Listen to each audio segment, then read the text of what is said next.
கரூர் கூட்ட நெரிசல் வழக்கை சிபிஐ விசாரிக்க உச்சநீதிமன்றம் உத்தரவிட்டிருப்பதற்கு பாஜக முன்னாள் தலைவர் அண்ணாமலை வரவேற்பு தெரிவித்திருக்கிறார்.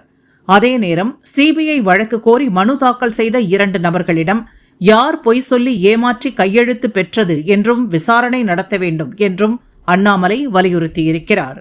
கட்சியோ ஆளுங்கட்சி திமுகவோ அல்லது தேர்தல் பரப்புரைக்கு வந்த தமிழக வெற்றி கழகத்திற்கோ சம்பந்தப்பட்ட வழக்குன்னு மூடி மறைக்கக்கூடாது.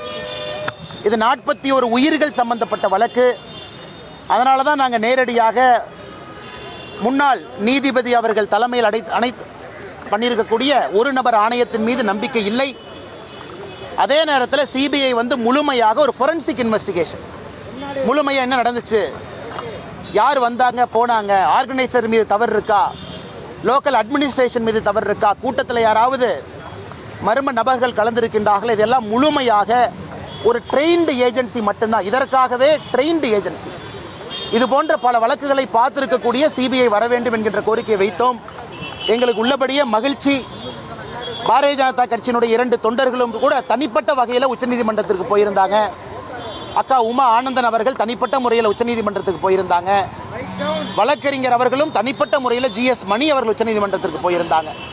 அதனால் எல்லா பேட்ச் ஆஃப் பெட்டிஷன்ஸையும் ஒன்றாக எடுத்து இன்று மாண்புமிகு உச்சநீதிமன்றம் இது சிபிஐ வழக்குக்கு மாற்றப்பட வேண்டும் என்கின்ற வாதத்தை ஏற்றுக்கொண்டு தீர்ப்பு சொல்லியிருக்கின்றார்கள். அதே நேரத்தில் இந்த சிபிஐ வழக்கையும் கூட மானிட்டர் செய்வதற்கு ஒரு ரிட்டையர்டு சுப்ரீம் கோர்ட் ஜட்ஜ் இருப்பார்கள் என்கின்ற கருத்தையும், அவர்களோடு தமிழகத்தை சார்ந்த 2 IPS அதிகாரிகள், ஆனால் தமிழகத்தில் பிறந்திருக்கக்கூடாது, மற்ற மாநிலத்தில் பிறந்து தமிழகத்தில் IPS அதிகாரியாக நம்ம கேடரில் பணி செய்யக்கூடிய 2 IPS அதிகாரிகளும் உடன் இருக்க வேண்டும் என்கின்ற வாதத்தை வைத்திருக்கின்றார்கள். அதையும் வரவேற்கின்றோம்.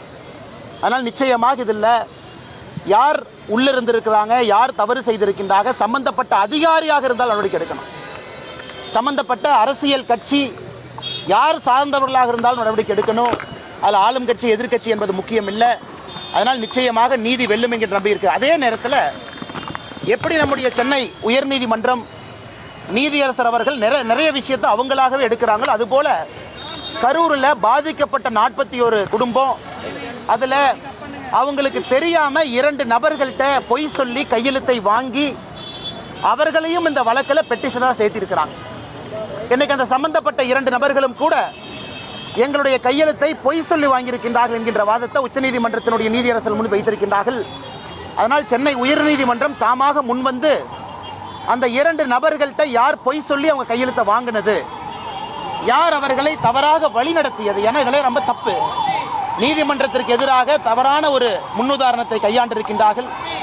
அதையும் கூட சென்னை உயர்நீதிமன்றத்தினுடைய நீதியரசர்கள் தாமாக முன்வந்து விசாரிக்க வேண்டும், அதிலே சம்பந்தப்பட்டவர்கள் மீது நடவடிக்கை எடுக்க வேண்டும் என்கின்ற கோரிக்கையும் நம்முடைய மாண்புமிகு நீதியரசர்கள் முன்பு நாங்கள் வைக்கின்றோம்.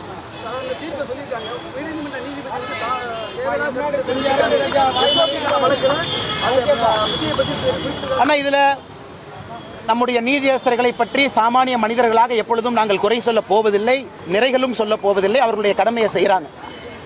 ஏற்கனவே சொன்னது போல பயன்படுத்தியிருக்கக்கூடிய வார்த்தைகள் பற்றி நாங்கள் ஏற்கனவே சொல்லியிருந்தோம். அதனால் இன்றைக்கி உச்சநீதிமன்றம் சொல்லியிருக்கிறாங்க, ஹைகோர்ட் ரெஜிஸ்ட்ரார்ட்ட கேட்டிருக்கிறாங்க கேள்வி.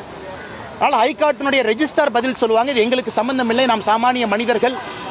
இது உச்சநீதிமன்றம் உயர்நீதிமன்றத்தினுடைய ரெஜிஸ்ட்ரார்ட்ட கேள்வி கேட்குறாங்க, எப்படி எடுத்தீங்க, அது சம்பந்தப்பட்ட பதிலை ரெஜிஸ்ட்ரார் கொடுக்கணும், அதன் பின்பு உச்சநீதிமன்றம் பதில் சொல்லணும், தீர்ப்பு சொல்லணும். அதனால் நாங்கள் இதை பற்றி பேசுவது சரியாக இருக்காது.